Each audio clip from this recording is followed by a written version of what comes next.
Buenas. Nosotros le venimos a hablar sobre proyecciones radiológicas normales y patológicas de la columna vertebral.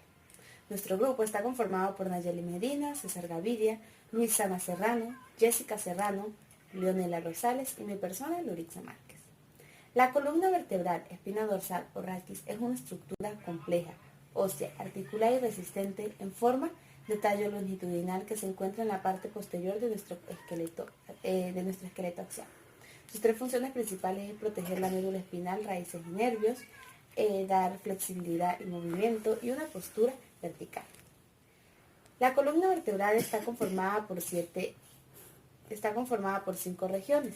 La región cervical, de la C1 a la C7, las 12 vértebras torácicas, de la T1 a la T12, 5 vértebras lumbares, de la L1 a la L5, sacro, de la S1 a la S5 y el coxis. Estas dos últimas se fusionan.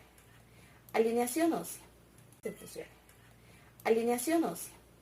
Se pueden trazar 4 líneas para la proyección lateral. La línea blanca son las líneas de las vértebras de los tejidos prevertebrales. La línea azul es la línea de las vértebras anteriores. La línea roja es la línea de las vértebras posteriores. La línea verde es la línea de la espinolaminar y la línea amarilla es la línea de las vértebras supraespinosas.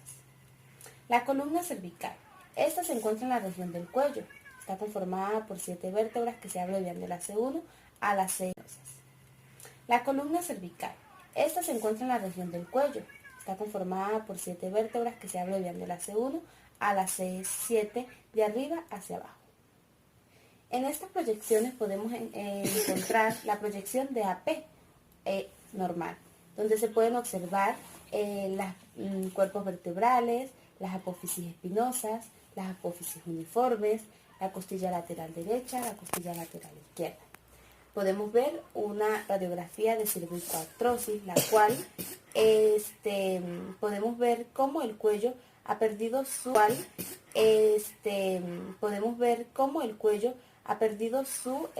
postura normal y se ha ido hacia un lado. La artrosis o discoartrosis es una degeneración del cartílago de las articulaciones. Aquí podemos observar en otra radiografía lateral cómo se ven mucho más los discos intervertebrales o los espacios intervertebrales, el arco anterior de C1, la apófisis odontoide, la lordosis, las partes blandas llenas de mucosa. También se pueden observar apófisis transversas, los pendículos y mucho mejor las apófisis espinosas, siendo la más prominente la C. La columna dorsal. Esta se encuentra ubicada en la parte central de la columna y está conformada por 12 vértebras. Para verla podemos realizar 2 estudios, uno AP y uno lateral. En una imagen radiográfica de AP podemos observar las 2 primeras costillas, la derecha y la izquierda. Podemos observar la clavícula de una manera simétrica. Podemos observar la tráquea, la cual parte de la columna cervical y va un poco más abajo, llega a un punto donde se va a bifurcar y podemos observar los bronquios principales, pero esto se observaría mejor en una placa de tórax. También podemos observar la silueta cardíaca y el hemiabdomen derecho y el hemiabdomen izquierdo. Los cuerpos vertebrales están conformados por un platillo superior, un platillo inferior, un borde lateral derecho y un borde lateral izquierdo. En el centro de cada cuerpo vertebral vamos a encontrar la apófisis espinosa, la cual se caracteriza por ser un poco más larga que la de los otros cuerpos vertebrales. También hacia los lados de cada cuerpo vertebral vamos a encontrar la apófisis transversa, que esta en el caso de la columna dorsal no se logra observar muy bien, ya que sobre ella se sobreponen las costillas. También observamos unos bordes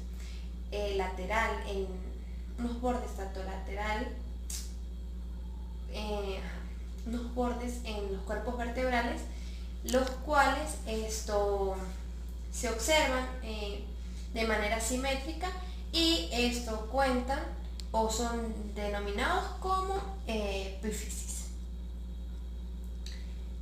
También podemos observar en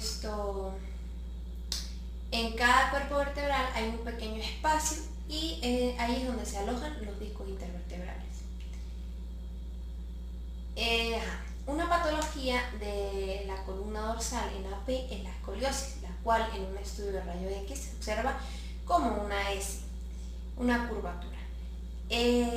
También se puede realizar otro estudio, el cual esto no es necesario en rayo X para poder observar esta enfermedad, sino que le pedimos al paciente que se incline hacia adelante y podemos observar que en una imagen normal se observa una espalda recta, y en una imagen con esta patología se observa una curvatura y se logra observar un pequeño bulto o borde hacia el lado lateral. Como se puede observar en la primera imagen, es una radiografía lateral. En esta imagen o en esta radiografía se observa que salen unas partes más radiopacas donde se encuentra la cabeza humeral y la cintura escapular. En la parte inferior se encuentra el hemiabdomen, izquierdo o derecho. En la parte medial se encuentra el saco cardíaco. En esta radiografía también se puede notar que sale un poco sobreexpuesta la escápula. Por esta razón se le indica al paciente que lleve los brazos lo más que pueda hacia adelante. También se pueden observar los pedículos y la articulación antirapofisiaria, y también se pueden observar los agujeros de conjunción. También podemos notar los arcos costales. También es una radiografía muy complicada porque comúnmente salen sobreexpuestas o salen muy radiopaca lo que es la parte superior e inferior, y no se puede valorar en una radiografía completa. En las patologías del síndrome de espalda plana es cuando desaparece la cifosis. Noten que el espacio torácico para el corazón se limita. Por eso tenemos una cifosis para darle un poco más de espacio al corazón. Con esta razón se evalúa con el ángulo de Cobb. Para tener una mejor precisión se evalúa desde la T4 hasta la T12 con unas líneas paralelas y con una línea trazada perpendicular. De los 55 a 60 años no debe sobrepasar los 43 grados, y de los 76 a 80 años no debe sobrepasar los 52 años. Estenosis espinal. Este ocurre en la columna lumbar y en la columna cervical. El estrechamiento de los canales vertebrales ocurre cuando se comprimen los discos intervertebrales. Estenosis de canal es cuando los agujeros de conjunción o canales se estrechan, haciendo que las estructuras nerviosas se compriman. Es importante destacar que la radiografía lumbar por sí sola no siempre es suficiente para establecer un diagnóstico definitivo, por lo que en algunos casos puede ser necesario realizar otras pruebas complementarias. La espondilocitesis es el desplazamiento de una vértebra que se da tanto en la columna cervical como en la columna lumbar. Es cuando se genera una tensión en los huesos. La hernia discal es un fragmento de un tejido discal que puede comprimir estructuras nerviosas. También se da en la columna lumbar como en la columna cervical. Los tumores pueden ser malignos o benignos, afectan tanto a la columna cervical como a la columna lumbar. También es denominado cáncer de hueso. Los cambios transicionales son un tipo de afección que ocurre en los puntos morfológicos de unión, como por ejemplo la unión del occipital con el atlas, la unión de la cervical con la torácica con la lumbar, o en las regiones que ocurren más frecuente en la región lumbosacra. Le llamamos a una vértebra transicional cuando tiene aspectos o características del segmento adyacente, como por ejemplo cuando L5 quiere hacerse pasar por sacro. Entonces decimos que L5 está sacralizada. Esto se va a presentar procesos transversales bastante anchos hasta contactar con el sacro o simplemente fusionarse, como lo vemos en la imagen. Sabemos que es este 12, entonces contamos L1, L2, L3, L4 y L5. Y vean cómo L5 se encuentra totalmente sacralizada, que sabemos que no debe estarlo. Esto puede llevar al paciente a producir cambios degenerativos de manera más prematura.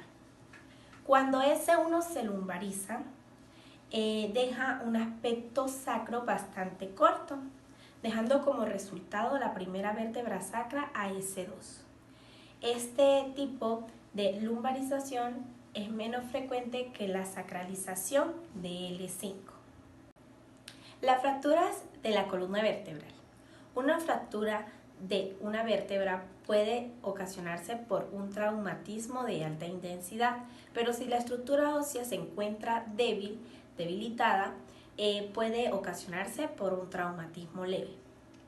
En esta imagen podemos observar que es una radiografía de la región lumbar, donde observamos una fractura de vértebra ocasionada por la compresión de las vértebras.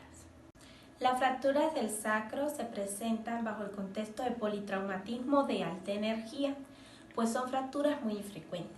Según Dennis, se clasifican en 3 zonas. La zona 1, que se llaman las fracturas laterales de forámenes, y el compromiso se presenta en la ala del sacro y en disuasión de la articulación sacroiliaca. La zona 2 son las fracturas transforaminales, y la zona 3 son cualquier tipo de fracturas que comprometan el conducto medular, se presentan bajo este subtipo. Este tipo de fracturas se asocian con las lesiones neurológicas y representan el 16% de los casos. En la radiografía que podemos observar en la imagen, decimos que es una fractura de zona 1, pues afecta a la ala del sacro en disuasión de la articulación sacroiliaca. Vemos la inclusión de un tornillo sacroiliaco. Entonces, por esta razón decimos que es una fractura de zona 1. La coxsacroiliacea es un tipo de afección que se presenta en la última porción de la columna vertebral de forma de dolor. Esta puede ocasionarse de diferentes maneras. Una de las causas más comunes son por los traumatismos, pues las caídas representan el 60 al 70% de los casos.